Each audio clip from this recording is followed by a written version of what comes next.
संसद के मंदिर में नरेंद्र मोदी को यूं नतमस्तक होकर प्रवेश करते हुए देखना देश के लिए एक अद्भुत दृश्य था। उस दिन देश के नए मनोनीत प्रधानमंत्री ने संसद के सेंट्रल हॉल में ये साफ कर दिया था कि वो कैसी सरकार चलाना चाहते हैं। सबका साथ, सबका विकास। हम सबका विकास चाहते हैं, लेकिन सबका साथ उतना ही अनिवार्य है। उस मंत्र को लेकर के हम आगे बढ़ना चाहते हैं। एक महीने पहले 26 मई को राष्ट्रपति भवन के प्रांगण में मैं नरेंद्र दामोदर दास मोदी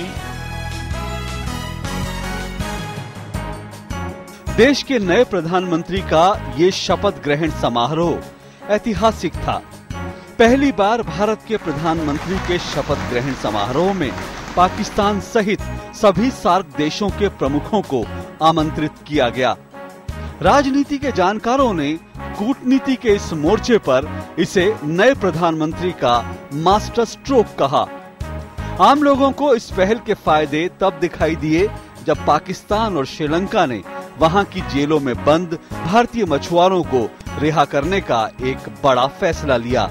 शपथ ग्रहण समारोह में सार्क देशों को आमंत्रित करके प्रधानमंत्री मोदी ने दुनिया को ये संदेश देने की कोशिश की कि भारत अपने पड़ोसी देशों के साथ सह अस्तित्व का भाव रखकर आगे बढ़ने में यकीन रखता है।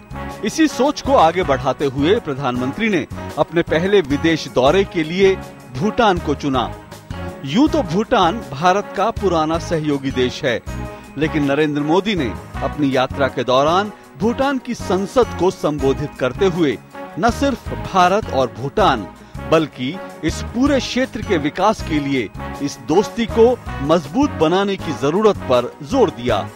भारत के सशक्त होने से, भारत के समृद्ध होने से इस पूरे भूखंड में विशेष करके सार्क देशों की भलाई के लिए भारत का सुखी संपन्न होना आवश्यक है। मिनिमम गवर्नमेंट मैक्सिमम गवर्नेंस यानी न्यूनतम सरकार अधिकतम प्रशासन का मूल मंत्र लिए मोदी सरकार ने अपने काम करने के तरीके की झलक सरकार गठन के साथ तभी दे दी थी जब काम के लिहाज से एक समानता रखने वाले कई मंत्रालयों को एक ही मंत्री के अधीन रखा गया। ये वो कदम था जिसके माध्यम से नीतिगत फैसलों को लेने में हो रही देरी को रोकने की पहल की गई थी।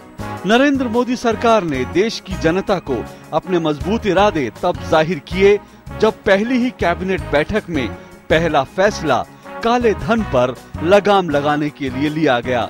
काले धन की जांच के लिए सरकार ने स्पेशल टास्क फोर्स का गठन किया, जिसके अध्यक्ष के रूप में जस्टिस MB शाह को नियुक्त किया गया। इस दिशा में सरकार के बढ़ते कदम को पहला समर्थन स्विट्जरलैंड की सरकार से मिलता नजर आ रहा है। मीडिया रिपोर्ट्स के अनुसार स्विस सरकार अपने देश में जमा भारतीयों के धन की जानकारी भारत के साथ साझा करने के लिए तैयार नजर आ रही है। हालांकि आधिकारिक रूप से इस बात की पुष्टि होनी अभी बाकी है।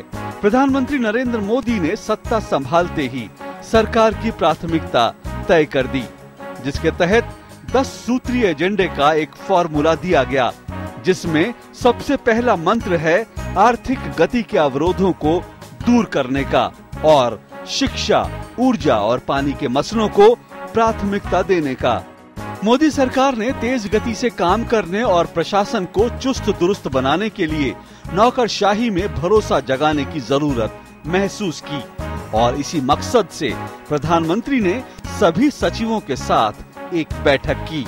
ये पहला मौका है जब किसी प्रधानमंत्री ने सचिवों के साथ इस तरह की सीधी बैठक की है। एक तरफ नौकरशाही में भरोसा जगाया तो दूसरी तरफ प्रधानमंत्री नरेंद्र मोदी ने कार्य संस्कृति पर जोर देना शुरू किया है। मंत्रियों और अफसरों को ये निर्देश दिए गए हैं कि वो समय से दफ्तरों में पहुंचकर काम शुरू करें। नीतिगत फैसलों से संबंधित फाइलों को 4 चरणों से ज्यादा न रोका जाए। मंत्री अपने विभागों का 100 दिन का एजेंडा तय करें और जनता के प्रति अपनी जवाबदेही सुनिश्चित करें। सरकार ने एक और बड़ा फैसला लेते हुए पिछली सरकार द्वारा गठित मंत्री समूहों और अधिकार प्राप्त मंत्री समूहों को भंग कर दिया।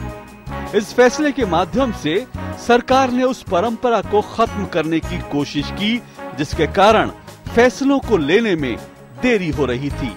नरेंद्र मोदी सरकार के सामने संभावित बड़ी चुनौतियों में से एक इस बार कमजोर मानसून हो सकता है, लेकिन दूरदृष्टि के साथ काम करने को संकल्पित मोदी सरकार ने इस संभावित चुनौती से निपटने के लिए संबद्ध मंत्रालयों के मंत्रियों और आला अधिकारियों के साथ कई दौर की बैठक की और इस बात के निर्देश दिए कि किसी भी स्थिति से निपटने के लिए वक्त रहते सारी तैयारियां पूरी कर ली जाएं, ताकि आम लोगों पर कमजोर मॉनसून का सीधा असर न पड़े। साथ ही सरकार ने महंगाई पर काबू रखने के मकसद से 22 ऐसी आवश्यक उपभोक्ता वस्तुओं की पहचान की है जिनकी कीमतों और बाजार में उपलब्धता पर पैनी नजर रखी जाएगी। सरकार की योजनाएं गरीब को गरीबी से बाहर आने की ताकत दें, गरीब से गरीबी के खिलाफ लड़ाई लड़ने की ताकत दें और शासन की सारी व्यवस्थाएं गरीब को सशक्त बनाने के लिए काम आनी चाहिए और सारी व्यवस्थाओं का अंतिम नतीजा उस आखिरी छोर पर बैठे हुए इंसान के लिए काम में आए, उस दिशा में होगा, तब जाकर उसका कल्याण हम कर पाए। नरेंद्र मोदी सरकार के पहले एक महीने में ही गुजरात सरकार को नर्मदा बांध की ऊंचाई 17 मीटर बढ़ाने की अनुमति मिल गई। नर्मदा कंट्रोल अथॉरिटी ने बांध की ऊंचाई 138 मीटर तक बढ़ाने को मंजूरी दे दी।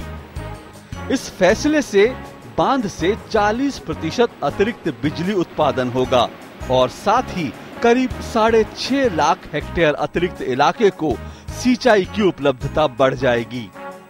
प्रधानमंत्री नरेंद्र मोदी ने इसी महीने की 14 तारीख को भारतीय नौसेना के सबसे बड़े एयरक्राफ्ट INS विक्रमादित्य को राष्ट्र को समर्पित किया। प्रधानमंत्री ने विक्रमादित्य पर करीब 4 घंटे बिताए और नौसैनिकों को संबोधित करते हुए कहा कि हम न किसी को आंख दिखाएंगे न आंख झुकाएंगे, हम आंख से आंख मिलाकर बात करेंगे। बीते एक महीने में आर्थिक मोर्चे पर भी कई सकारात्मक संकेत मिलने शुरू हो गए हैं। जहां एक और देश में स्थायी सरकार बनने के बाद विदेशी निवेशकों के विश्वास की वजह से सेंसेक्स में बड़ी बढ़त देखी गई, तो देश में निवेश के माहौल में लगातार सुधारात्मक कदमों की वजह से रुकी पड़ी बड़ी परियोजनाओं के शुरू होने का रास्ता भी साफ होता नजर आ रहा है। इन सब के बीच अच्छे दिनों के आने का एहसास कराते हुए DBS bank, price Waterhouse Cooper और गोल्डमैन सैक्स ने अनुमान जताया है कि 2016 तक भारत की GDP यानी सकल घरेलू उत्पाद दर 4.6 से बढ़कर 6.5% तक पहुंच सकती है। इधर पिछले एक महीने में बीते साल के इसी महीने की तुलना में करीब 10% विदेशी पर्यटकों की आवक में बढ़ोतरी हुई है। पहले एक महीने में नरेंद्र मोदी सरकार ने तात्कालिक और दूरगामी नतीजों वाले कई अहम फैसले लिए हैं, जिससे देश की जनता की उम्मीदें बनी भी हैं और बढ़ी भी हैं। आरेंद्र प्रताप सिंह के साथ अशोक श्रीवास्तव की रिपोर्ट, DD न्यूज।